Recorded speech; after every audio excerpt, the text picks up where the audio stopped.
안녕하세요. FM 91.9MHz 남해 FM 공동체 라디오 방송 김향숙입니다.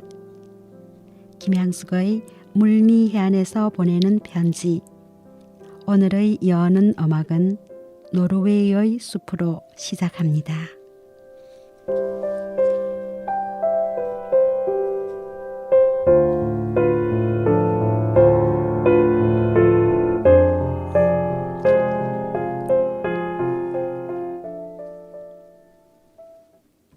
네, 오늘의 초대 손님은 누구실까요? 일본 홋카이도 삿포로에서 3년째 숲 지킴이로 계시는 김인성님을 모셨습니다. 김인성님은 2017년 남해 문학상을 수상하셨고요. 우포 생태교육원장과 경상남도 기후환경 네트워크 공동대표를 역임하셨습니다. 전화 연결하겠습니다. 네, 김인성 선생님. 네, 안녕하세요. 네, 일본 숲길을 보면서 느끼는 남해 발해길은 어떤 것일까요? 네. 일본은 도시 가까운 곳에 숲이 우거진 공원들이 많이 있습니다. 네, 그리고 그 공원을 이어주는 둘레길을 만들어서 시민들이 건강을 위해 항상 걸을 수 있는 환경이 조성되어 있죠. 네.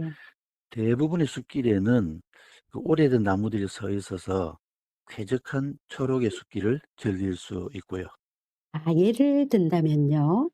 네, 그 삿포로를 중심으로 보면은 시내 한가운데에 오도리 공원과 나가지마 공원이 아주 좋은 숲길을 형성하고 있습니다. 네, 뿐만 아니라 서쪽으로는 마루야마 공원과 모이와야마 숲길, 남쪽으로는 아사히야마 기념공원과 삼각산 철학의 숲길이 있고요. 네, 북쪽으로는 마에다 산림공원과 하마나스 해당화 숲길이 또 있습니다. 네. 그리고 동쪽으로는 노프로 산림공원과 니시오카 공원 숲길이 시민들에게 사랑을 받고 있습니다. 대단하군요. 네, 그럼에도 불구하고 남해 발해길의 좋은 점을 말씀해 주신다면요. 네. 그 홋카이도의 넓은 들판의 숲길에 비해 우리 남해의 발해길은 산허리를 돌아 걷는 아주 운치 있는 숲길이라고 생각이 듭니다. 네, 특히 그 남해 발해길은 오르막과 내리막이 적당히 이어지고 고개만 들면 푸른 바다 물길이 눈에 들어오는 보물 같은 숲길이죠. 네, 홋카이도에서는 좀 찾아보기 힘든 그런 숲길이라고 생각이 듭니다. 네, 홋카이도 숲길에는 특히 내 마음을 잊게 해주는 추억이나 풍경이 없지만은 남해 발해길에는 우리 섬 사람들의 구수한 바다 이야기 그리고 거친 파도를 이기고 살아가는 삶의 흔적이 섬에 있어서 참 좋습니다. 네, 뿐만 아니라 가끔씩 불어오는 그 바닷바람 사이에 느껴지는 비릿한 그 생선 냄새 있죠. 네. 뭐 서대라든지 물맥이라든지 달건데 말린 냄새 이런 것들이 내 마음을 짜릿하게 만들어주고 있죠. 와, 네, 밝은 데에 대한 추억이 남달라 보이시는데요. 네, 그렇습니다. 저 달건데를 참 좋아하는데요. 네, 그 보통 그 남해 사람들이 빨간 고기라고 그러죠. 그렇죠. 네. 그 도감에서는 이게 성대라는 이름으로 기록되어 있습니다. 네, 그래서 이 달건대를 약간 말려가지고요. 그 남해 말로는 밤비득 말린다 이렇게 표현할 것 같은데 네. 그것을 이제 약간 쪄가지고 간을 해놓으면 참 맛있는 그런 음식이 될 수가 있죠. 와, 저절로 침이 어, 침샘이 자극을 막 하고 있습니다. 네.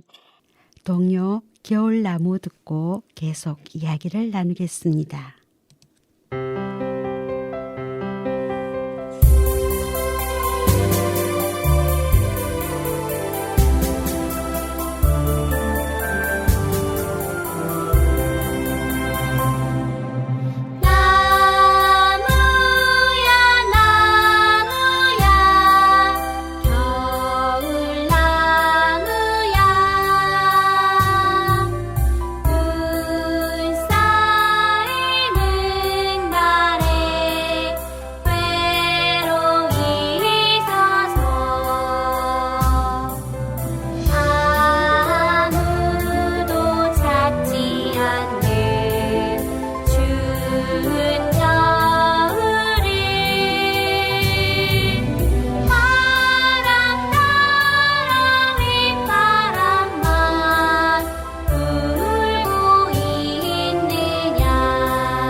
일본의 숲길 프로그램에 대해서 소개해 네. 주신다면요.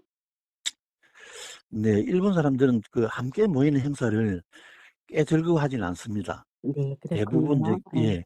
개인적인 시간을 즐기는데요. 그래도 각 숲길마다 작은 프로그램을 진행하고 있기는 합니다. 네. 예. 예를 든다면요. 예를 들면은 제가 삿포로에서 함께 걸었던 코 아루쿠 모임이라고 있습니다. 네. 이 아루쿠는 일본 말인데 인제 걷기 그런 뜻이거든요. 네. 그래서 한 20명 정도 사람들이 모여 가지고 오가와라는 대표와 중심이 되어 가지고 삿포로를 가로지르는 그 토요일화 감둘레와 도심 외곽을 걷는 모임인데 네. 참 재미있는 것은 그 참가자들의 그 연령대가 네. 20 대부터 80 대까지 걷습니다. 와. 참 예. 보기 좋겠죠. 예예. 예. 그리고 큰 프로그램은 없이 그냥 비닐봉지에 쓰레기를 주우며 이 도시를 깨끗하게 만드는 평범한 봉사자 모임입니다. 네, 네. 그렇군요. 네. 숲을 관찰하는 모임도 있나요? 네, 그렇습니다. 그 여러 공원마다 숲에 사는 그 동식물을 탐사하는 생태 탐사 모임이 있는데요. 네. 몇 가지 예를 들어 볼까요? 네네. 네. 노포로 공원에는 사계절 동식물 관찰 프로그램을 통해서 아이들이 손수 만든 결과물을 전시하기도 하고요. 네. 니시오카 공원은 철새 탐조, 그러니까 보통 뭐 버드 워칭이라고 하기도 하죠. 이 네. 버드 워칭과 아주 재미있는 프로그램이 하나 있는데 그게 뭐냐 하면은 여름밤에 그 반딧불이 관찰 모임이 있습니다. 네. 예, 이 반딧불이가 일본 말로는 호타루라고 하는데 네. 어 호타루 축제죠. 아 네네. 이런 것을 운영하기도 하고 삿포로에서 조금 떨어진 그 토마코마이에 가면은 아주 거대한 그 우토나이라는 호수가 있습니다. 네. 거기에서 정기적으로 숲길 걷기 모임을 통해서 식물 관찰과 버드워칭이 아주 유명한 프로그램으로 운영되고 있고 네. 세계적으로 사람들이 많이 오고 있습니다. 네. 예. 그렇군요. 예. 예.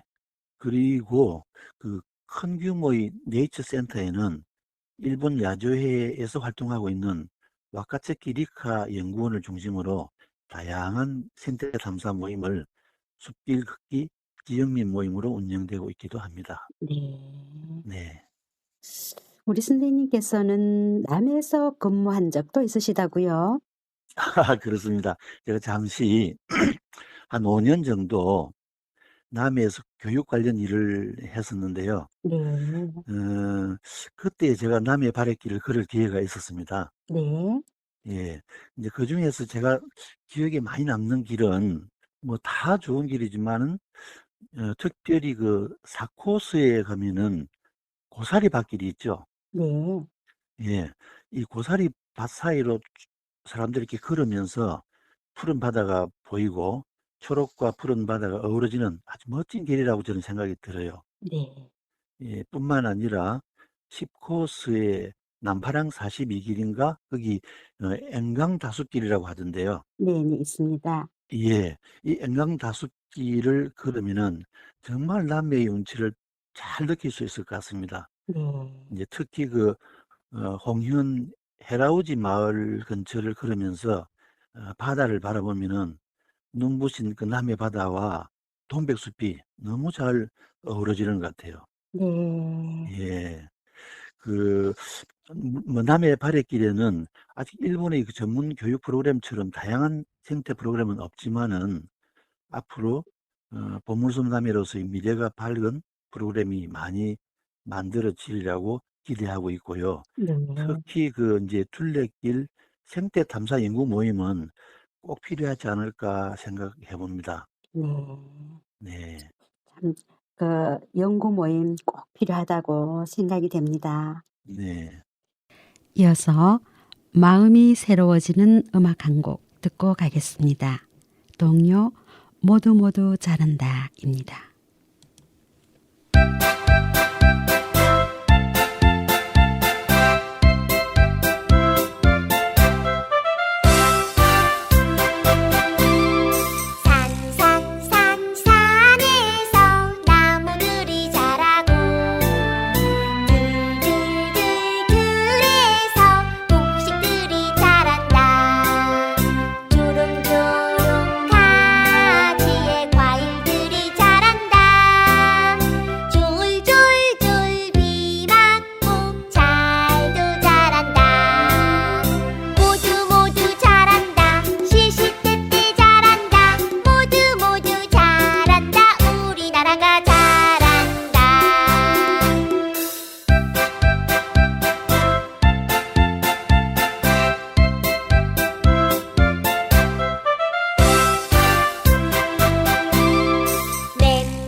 우리나라 산림 치유 프로그램에 관하여 하시고 싶은 말씀 부탁드려도 될까요? 예. 제가 뭐 큰 전문가는 아니지만은 우리나라 산림치유 프로그램을 이렇게 둘러보면은 아직은 그 완전한 궤도에 있다고 말하기는 좀 곤란한 것 같습니다. 네. 왜냐하면은 아직도 국내에서는 이 치료와 치유의 개념에 대한 이견이 좀 많고, 네. 그 생각 차이로 인해 가지고 정책적 갈등도 아직 해소가 안 된 것 같습니다. 네. 예. 치료와 치유의 다른 점은 무엇일까요? 예. 뭐 간단하게 설명을 하면은, 이제 치료라는 것은 의사 자격이 있는 전문의로부터 약물이나 시술 등을 이용해서 병을 고친다는 개념이죠. 네. 예. 근데 치유라는 개념은 숲길 걷기 등 이 자연적 현상이나 운동을 통해서 몸이 아프기 전의 상태로 건강을 회복하게 도와주는 개념입니다. 네. 예. 그러니까 그렇군요. 예, 네네. 고치는 것과 도와주는 것은 다르죠. 예. 네네네. 예, 그렇습니다. 어 아 네. 그뿐만 아니라 이 지역적 이기주의로 인해 가지고 산림 지원 유치에 대해 서로 각자 그 유리한 지역에 시설을 유치하고 싶어 하는 욕심을 많은 사람들이 가지고 있어서 약간 문제가 있다고 생각이 듭니다. 아 네. 아쉽기도 합니다. 네. 우리 남의 발의 길을 걷는다면 음. 어떤 유익한 점이 있을까요?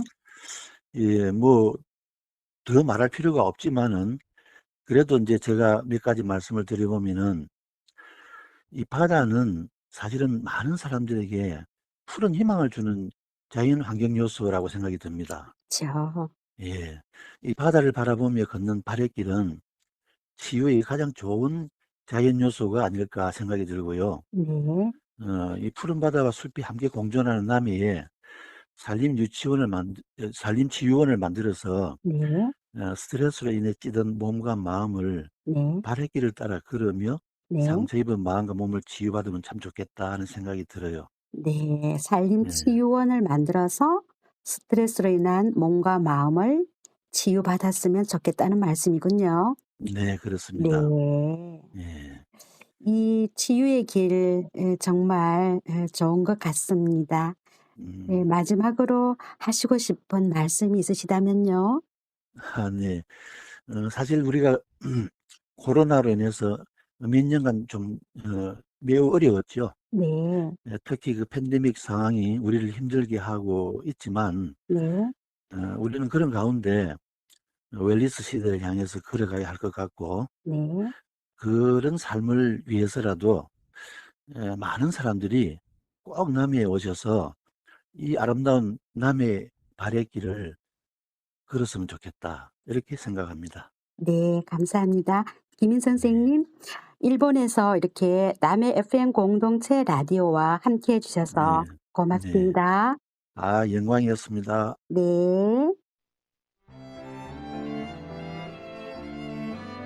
산에 산에 산에는 산에 사는 메아리 언제나 찾아가서 외쳐 부르면 한가히 대답하는 산에 사는 메아리 헐거벗은 붉은 산은 살 수 없어 갔다오 산에 산에 산에 나 우리 심장 산에 산에 산에 나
이어서 김은주 남해군 생태관광협의회 사무국장의 생태 이야기를 들려드리겠습니다.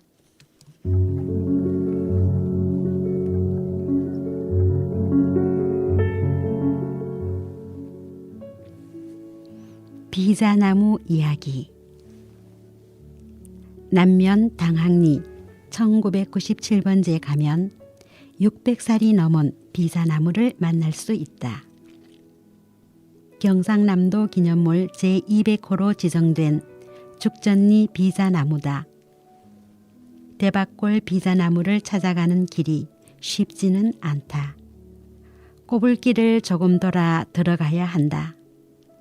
봉황이 알을 품는 형국인 아름다운 죽전마을 길이다. 비자나무 아래로는 맑은 물이 흐른다. 마을 사람들이 식수로 사용했던 샘도 보인다. 지표수가 아니라 바위 틈 사이로 샘 솟는 안반수다. 물맛이 좋아 그런지 죽전마을은 장수하는 사람들이 많다고 한다. 열매를 땅콩처럼 까먹기도 하고 가루를 내어 먹기도 하는 나무가 있다. 생긴 모양은 아몬드를 닮았다. 눈을 맑게 하고 양기까지 돋우는 한약재로도 사용하는 나무. 목재는 향기가 있고 연한 황색이라 바둑판으로도 으뜸인 나무다. 어떤 나무일까? 잎이 안일비자를 닮은 비자나무다. 남의 군목이기도 하다. 쓰임이 많은 열매에서 이름이 유래되었는지 한자 이름은 비자나무 비자에 씨앗 자자를 쓴다. 우리 주변에서 쉽게 만날 수 있는 나무는 아니다. 일본 남쪽이 원산지라고 하는데 제주도와 남해안 그리고 전라남북도의 경계에 있는 백양산과 내장산이 북쪽 한계선이라고 한다. 음지에서도 잘 자라는데 척박하고 건조한 땅보다 습기가 많은 계곡이나 축축한 땅을 좋아한다. 생장은 아주 느린 편이다. 100년쯤 지나야 지름이 20cm 정도 되는 것으로 알려져 있다.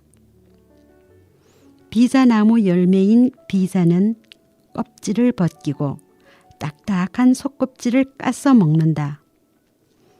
씨가 떫으면서도 고소해 은행 열매처럼 술안주도 먹기로 하는데 독성이 있어 주의해야 한다. 꽃은 4월에 피는데 열매는 2년에 걸쳐 익는다. 동의보감에는 비자 열매를 하루에 7개씩 7일 동안 먹으면 촌충은 녹아서 물이 된다라고 적혀 있다. 옛날에는 남해안에서 흔히 자라던 비자나무였는데 여러 용도로 마구 베어갔던 모양이다. 죽전리 비자나무는 노출된 뿌리부터 가지까지 용트림하듯 우람한 자태로 서 있다. 보는 순간 저절로 탄성이 터져 나온다. 기원은 자연으로 자라던 비자나무로 알려져 있는데 남해에서 제일 큰 비자나무다. 작년에 비해 올해는 새로운 현황판 등 관리의 흔적이 보이긴 하나 뿌리 노출이 심하고 지면 재료는 하천에 인접한 시멘트로 인해 건강 상태가 썩 좋은 상황은 아니어서 꾸준한 관리와 관심이 필요하다.